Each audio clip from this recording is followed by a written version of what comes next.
삼성전자 비상경영에 대해서 조금 말씀을 드려야 될 것 같아요. 왜냐 그러면은 삼성전자가 일단은 경비 50% 줄인다라는 썰을 공식화했습니다.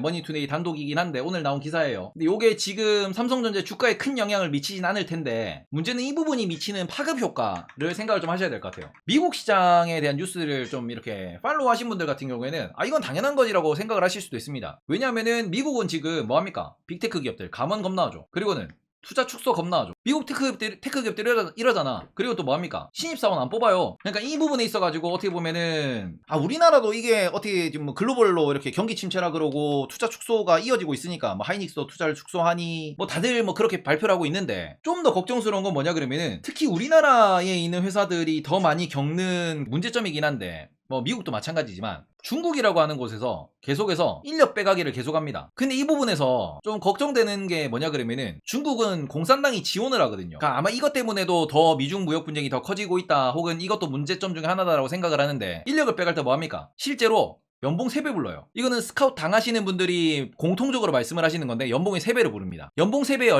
얼마게야? 보통 뭐 이렇게 뭐 2+2 혹은 3+3 계약을 합니다. 직급이 좀 있는 분들이나 아니면 뭐 부장급 이런 분들, 실무자들. 그럼 이 상황에서 국내에서 지금 제일 걱정하는, 제일 고민하는 부분 중에 하나가 뭐냐 그러면 최근 뉴스도 계속 나오고 있는데 지금 4년 차랑 1년 차랑 비용이 비슷해. 월급이 비슷해. 4년차랑 1년차랑 삼성인가 SK인가가 지금 4년차랑 1년차의 연봉 차이가 20만원 난대요. 뭐 20만원 30만원 난답니다.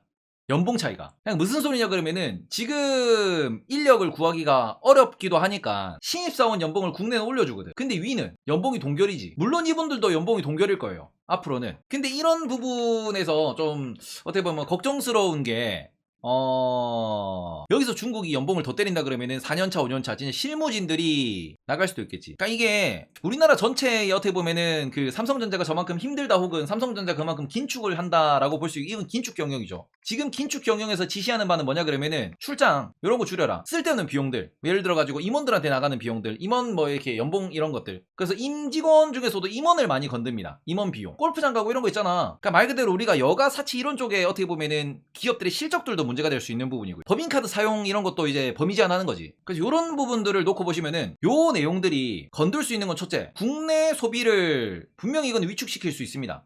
어떻게 보면은 뭐 대기업 다니는 이분들이 고액 연봉자의 대부분을 차지하는데 소비 위축으로 이어질 수 있죠. 그리고 두 번째, 인력 이탈. 이게 좀 걱정이 되는 부분인 거지. 예를 들어서 LD 디스플레이 있는 사람이 BOE로 넘어가면은 어이씨, 그죠? 삼성 디스플레이 있는 애들이 BOE로 어이씨. 좀 그렇거든. 그래서 요런 부분에 있어가지고 일단 긴축 경영은 경영인데 요게 과연 기업들이 긴축 경영을 정말로 이렇게 팍팍 해낼 수 있을지, 그리고 우리나라가 또 뭐 구조조정이나 이런 걸 하는 과정이 있어가지고 이게 혹시나 다른 경쟁 기업을 키우는 케이스가 되지 않을지에 대해서는 조금 체크를 해보셨으면 좋겠다라는 말씀은 드리고 싶어요. 제가 뭐 삼성전자가 빠질 거다 이건 아닌데 우리나라도 확실히 지금 안 좋은 상황이고 이게 우리나라만 안 좋은 게 아니고 글로벌로 다 안 좋습니다. 글로벌로 다 안 좋은 상황이다 보니까 이거는 어쩔 수 없는 수순인데 특히 우리나라는 중국과 대만과 한국과 일본이 따닥따닥 붙어가지고 똑같은 밸류 똑같은 라인에서 경쟁을 해. 지금 같은 사업이잖아. 소위 말해서 조선은 일본에서 한국으로, 한국에서 중국으로 갔다가 다시 한국으로 돌아왔고, 디스플레이는 일본에서 한국으로, 한국에서 중국으로, 지금 배터리도 일본에서 한국으로, 한국에서 중국으로, 디스플레이 OLED도 일본에서 한국으로, 한국이랑 중국이 지금 하고 있잖아. 모든 사업이 얘들이 다 겹쳐요.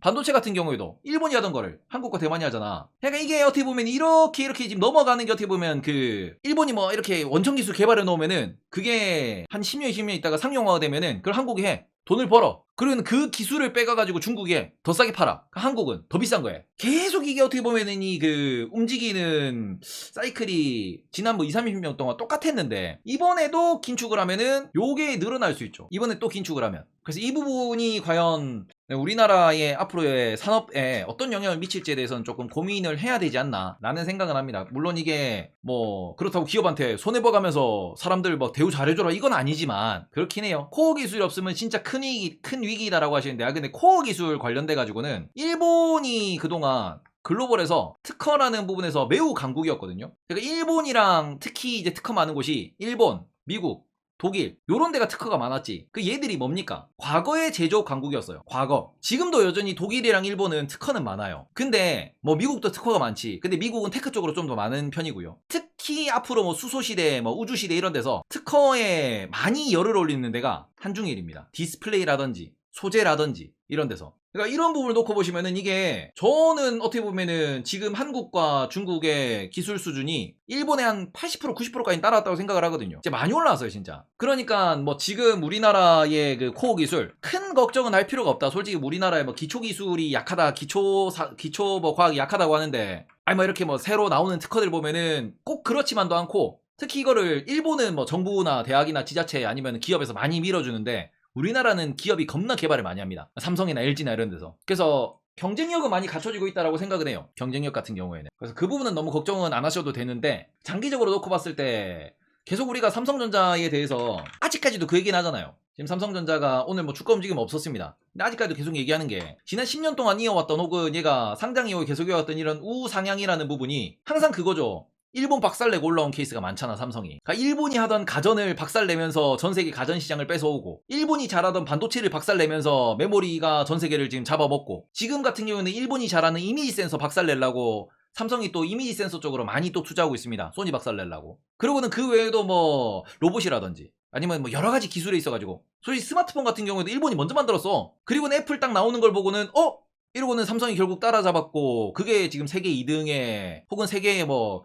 Q 기준 물량 기준으로는 세계 1등의 스마트폰 브랜드를 만들어냈잖아요. 그 옛날에는 일본이 하던 거거든. 근데 그거 다 뺏어냈죠. 그러니까 어떻게 보면은 삼성 같은 경우에는 아니면 우리나라 대기업들 같은 경우에는 뭐 LG도 마찬가지. 현대도 지금 뭐 일본 자동차를 결국은 박살냈지 이번 전기차 넘어오면서. 그러니까 뭐 한국은 일본을 어떻게 보면 이게 박살내면서 계속 올라오는 이 부분이었는데 이게 또 우리는 계속 쫓기고 있는 게 중국한테 쫓기고 있잖아. 그런 부분이 또 한 번씩 이렇게 위기가 올 때마다 저는 인력 이탈이 많이 발생한다고 생각을 하거든요. 혹시나 주변에 뭐 이렇게 중국으로 넘어가신 분들 예. 그런 분들은 너 어디 갔냐? 예, 네. 6, 7년 전쯤에 디스플레이 라인 구축할 때 한국보다 한 2배 더 줘서 중국, 베트남 많이 갔다. 근데 그런 부분이 있긴 있어요.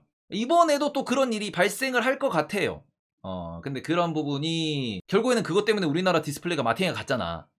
어떻게 보면은 그 움직이는 인력들에 대해서 혹은 뭐 그런 핵심 인력들이 어떤 식으로 되는지 이 부분은 우리가 뉴스를 조금 한번 체크는 해보셔야 될 것 같다 라고 말씀은 드리도록 하고요.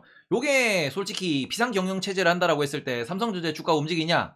실적이 줄어들 걱정 때문에 비용을 선제적으로 줄이니까 결국 실적은 똔똔이 될 것이고 이러면은 솔직히 회사 다니신 분들 느끼실 거예요. 회사 돈 그냥 펑펑 쓰거든. 회사 돈 펑펑 쓰거든. 그러면은 주가는 횡보하겠죠. 결국에는 삼성전자 주가가 빠지냐다나 비상경영체제 한다 그래가지고 비상경영체제에는 주가에는 큰 영향을 안 미친다라고 보시는 게 맞을 것 같습니다. 그래서 이거를 내년도 실적이 안 좋다라고 이야기를 하는데 저는 삼성전자를 걱정을 하는 거 아니고 오히려 요 부분에 의해 가지고 국내 소비주라든지 국내 경기에 대한 걱정이 좀 된다. 삼성이 이러면은 다른 기업들도 비슷하게 할 거거든요. 그러면은 아무래도 또 가장 크게 걱정되는 게 한국도 이거지. 그러니까 우리는 지금 뭐 경제 지표에 있어서 미국 실업률이 얼마다, 미국이 완전 고용이다 이런 거는 많이들 듣고 계시는데 한국의 실업률은 생각을 많이 안 하시거든요. 저도 마찬가지고. 근데 한국의 실업률도 이렇게 되면은 좀 고민을 해봐야 된다라고 생각을 합니다. 왜냐면은 신규 고용이 없잖아. 이게 올라가면은 사회 분위기 흉흉해질 겁니다. 예. 거래가 없다. 예. 어쨌든 요 정도로 무슨 일이든 주식으로 연결을 시킬 수 있는 인간이어야 됩니다. 주식 투자자라면은 뉴스를 보자마자 이 뉴스는 이 주식. 그죠? 다시 보기를 잘라 놓도록 하겠습니다. 예. 요거는 그 삼성전자 비상경영 체제 주가에 어떤 영향이 있나